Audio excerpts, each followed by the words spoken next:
हिंदू धर्म के हर त्योहारों में कई तरह की रीति रिवाज होते हैं और अक्सर इसके पीछे का उद्देश्य हमें पता नहीं होता। लेकिन नवरात्र में कलश के सामने गेहूं और जौ को मिट्टी के पात्र में बोया जाता है और इसकी पूजा भी की जाती है। और इससे अधिकतर लोगों को ये पता नहीं है कि आखिर हम बोते क्यों हैं। इसके धर्म में हमारे जो धार्मिक महत्व है आखिर वो क्या है। देखिए, नवरात्र में जौ बोने के पीछे मान्यता है कि सृष्टि की शुरुआत में सबसे पहले फसल जो हुई थी वो जौ की थी। जौ को पूर्ण फसल भी कहा जाता है और जौ बोने का मुख्य कारण यही है कि अन्न ब्रह्म है, इसीलिए अन्न का सम्मान करें। नवरात्र के पूजा में केवल जौ का ही महत्व नहीं है, बल्कि यह कितनी तेजी से बढ़ता है, सबसे मेन बात, अहम बात यही होता है।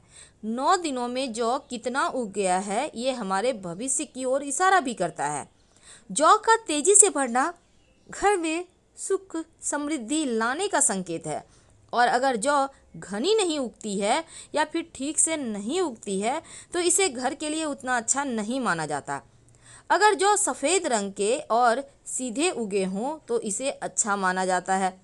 अगर जौ काले रंग के टेढ़े मेढ़े उगे हों तो अच्छा नहीं माना जाता।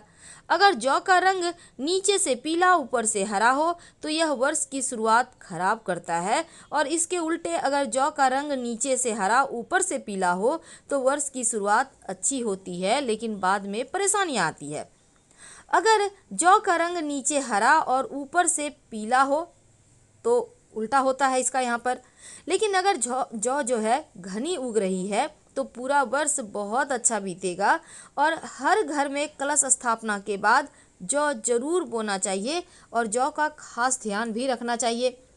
अब सवाल ये है कि जौ तो आपने बोया, अब नवरात्र के बाद इस जौ का करे क्या।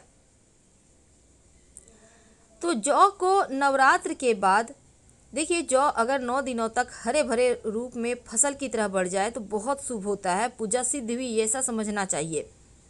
और आखिरी दिन हवन के बाद उगे हुए जौ को आप जिनसे आपको प्रेम संबंध रखना है उनके हाथों में अपने हाथों से दें और कान में हल्का सा लगा लें, बाकी बचे हुए जल में दे दें। एक दूसरे को, यानी अपने घर परिवार में सब कोई एक दूसरे को जौ हाथों हाथों से दें।